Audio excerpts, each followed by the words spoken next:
breaking news. Real fucking news. Welcome to Real Fucking News, where the truth is stranger than fiction. I'm your host, Joe Mama. And I'm Anita BJ now. Today we dive deep into the opioid epidemic, discuss the latest in politics, and look at some bizarre but real news stories. First, I want to welcome our newest member, Ben N. Snyder, who actually ended up interviewing Undertaker his first day. Let's see how that went. Welcome to Real Fucking News. This is Ben N. Snyder. So first off, I want to welcome The Undertaker to RFN Studios. I'm also new here. But back to what the people want. So Undertaker, tell us a little bit about yourself. Hello, I am Undertaker. I am proud to be here at Real Fucking News Studio. He's such a nice studio. It makes me feel smart as much better than WWF Studio. I feel dumb there.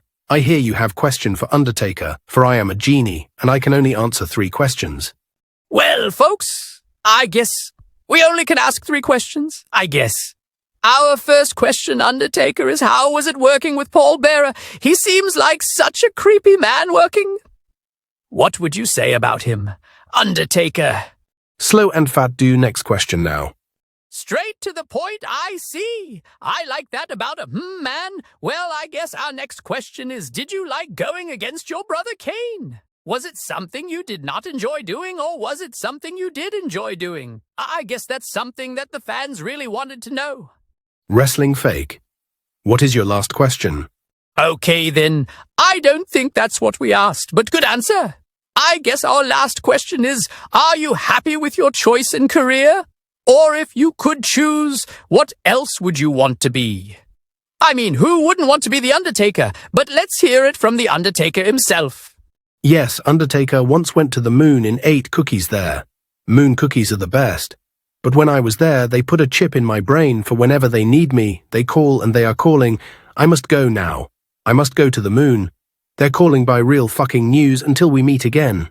I'm coming. Well, that went weird. I don't know what he's on, but I was sure love to have some myself. I don't do that. I don't support that. Y'all, I'm just saying, I probably would. I'm not lying. Well, I'm more of a Kane fan anyway. This is Real Fucking News. This is brought to you today by New Age Occult Clothing.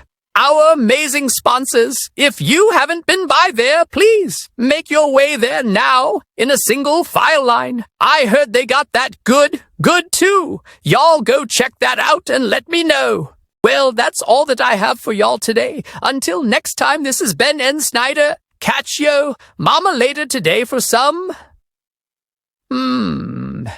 Anita, why did the Scarecrow become a successful news anchor? I don't know, Joe. Why? Because he was outstanding in his field. Ha ha, hey, hey, hey. But let's get serious for a moment.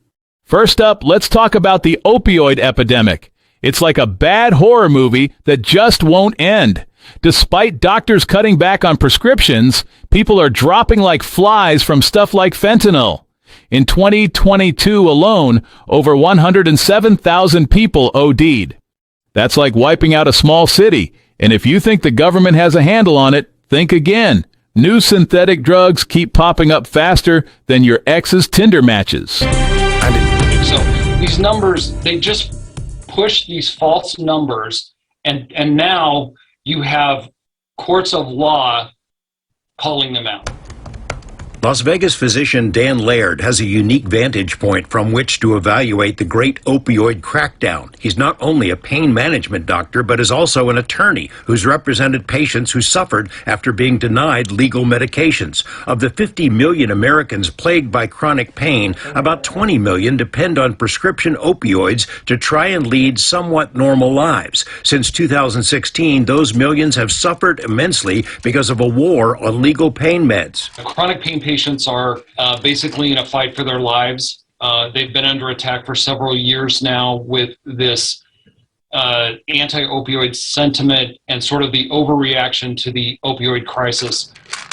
Laird says the campaign against opioids is largely about money. More than 1,500 civil lawsuits have been filed against drug companies by state and local governments, including in Nevada, as officials and trial lawyers eye multi-billion-dollar settlements. But the lawsuits, most of which accuse Big Pharma of being a public nuisance for causing the opioid epidemic, are starting to fall apart. In California this month, a lower court tossed out a huge lawsuit with a scathing opinion that found the underlying facts don't support the allegation that 25% of opioid patients get addicted. And in Oklahoma, the state Supreme Court reached a similar conclusion and held the benefits of opioid meds far outweigh the risks. But the litigation narrative, the narrative that the trial lawyers want to push is that it's prescribed opioids that are causing all of these deaths. But prescription drugs are not the cause of a spike in overdose deaths. 90,000 ODs were recorded in 2020, a huge increase, but 87% of those were caused by illegal street drugs, notably fentanyl and heroin, not prescription medication.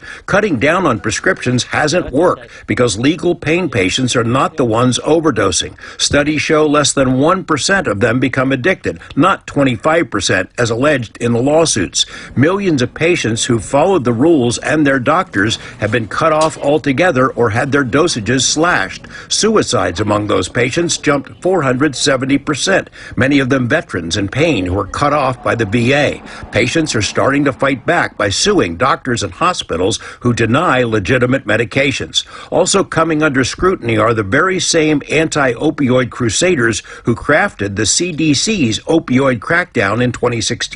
Several are now working as expert witnesses in the lawsuits against Big Pharma. One person, Andrew Kolodny, who is a psychiatrist with no formal postgraduate training in pain management, is an expert witness for, in the Oklahoma case, against Johnson & Johnson Pharmaceuticals. His expert witness fee for that case reportedly is $500,000. So it's pretty good work if you can get it. And it's not just a problem in big cities. Rural areas are getting hit hard. It's like Deliverance out there, but with opioids. Local and federal governments need to get their act together and provide real support. This isn't just a statistic. It's tearing families apart. Hey, Anita, why don't scientists like atoms? Why, Joe?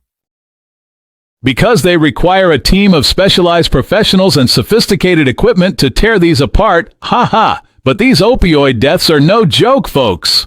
Next up, the political circus. If you thought Game of Thrones was intense, wait until you hear about Washington. Corruption scandals, infighting, and policy shifts that make you question if anyone's actually in charge.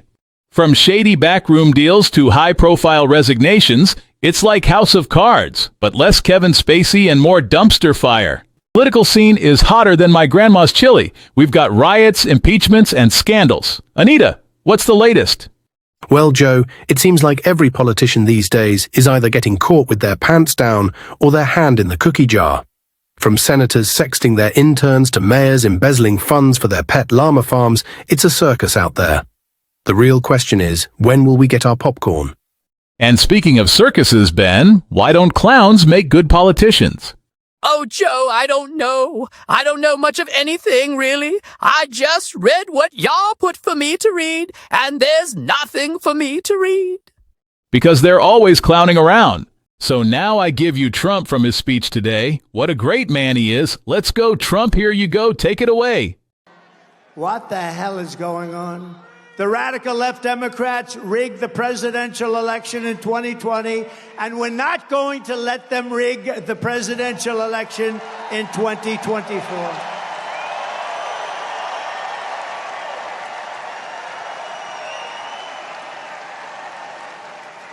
Every time the radical left Democrats, Marxists, communist fascists indict me, I consider it a great badge of honor. I do.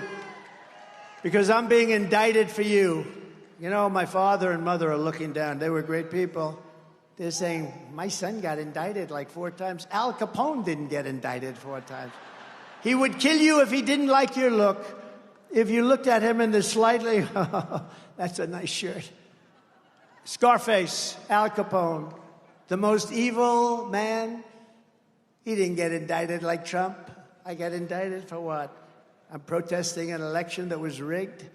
This guy didn't get indicted. My father would say, but Alphonse Capone didn't get indicted.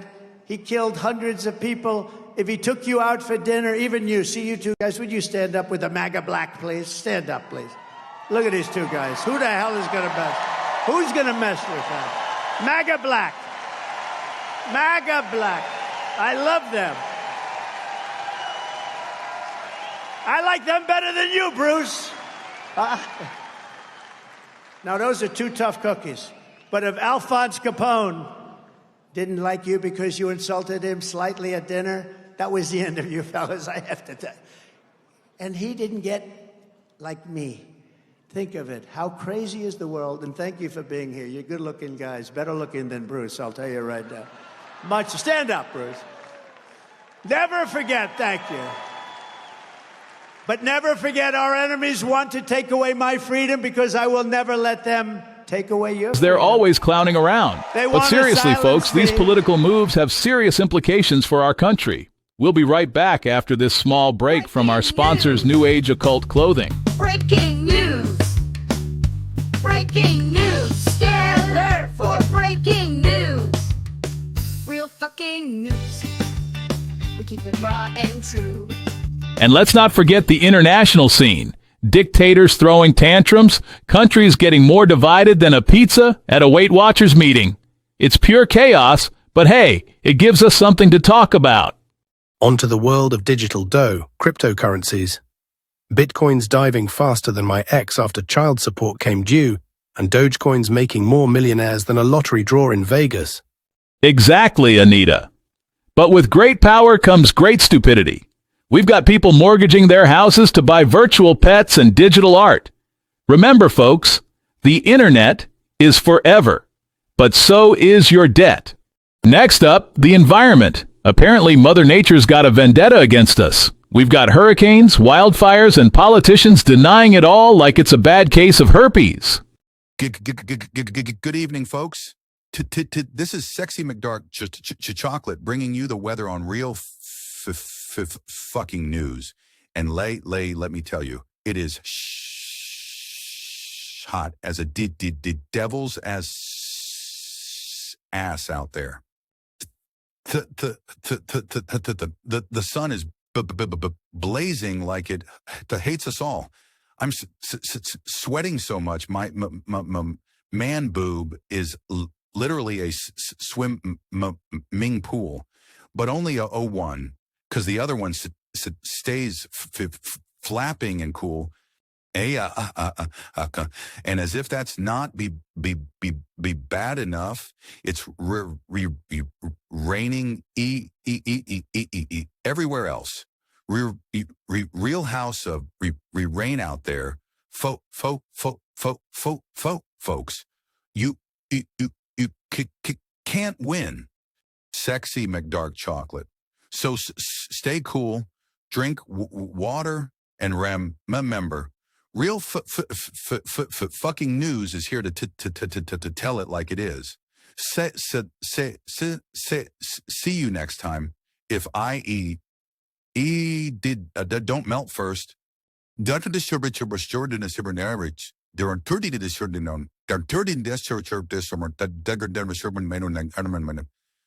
Okay, first of all, who the hell is that? Next is he. Okay, do we have to call an ambulance or some shit? Somebody please tell me, where did he come from? Is he having a seizure? What the hell did he even say? Is it okay that I'm a little scared? Don't know if I should be calling an ambulance or hiding my jewelry. Somebody get that man a glass of ice water. Okay, I just got prompted. We just hired him. Sexy McDark Chocolate has the new weatherman. Why the hell didn't y'all tell me what's wrong with you? Shit, give me a glass of ice water. Yes, I agree. You can't just be having brothers jump on a mother like that. Honestly, I thought he was a zombie. And you know what comes next? I got this frying pan because I'm not about to have my noggin gobbled up. And let's not forget the climate change conferences. All those leaders flying in private jets to talk about reducing carbon footprints. I mean, the irony is thicker than Joe's skull. And finally, social media, where everyone's an expert and nobody has a clue. We've got influencers influencing everything from politics to what color your dog's sweater should be. Yeah.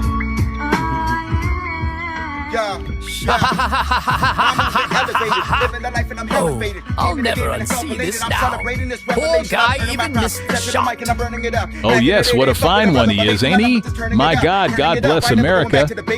Speaking of which, Joe, did you see that TikTok trend where people are eating laundry detergent again?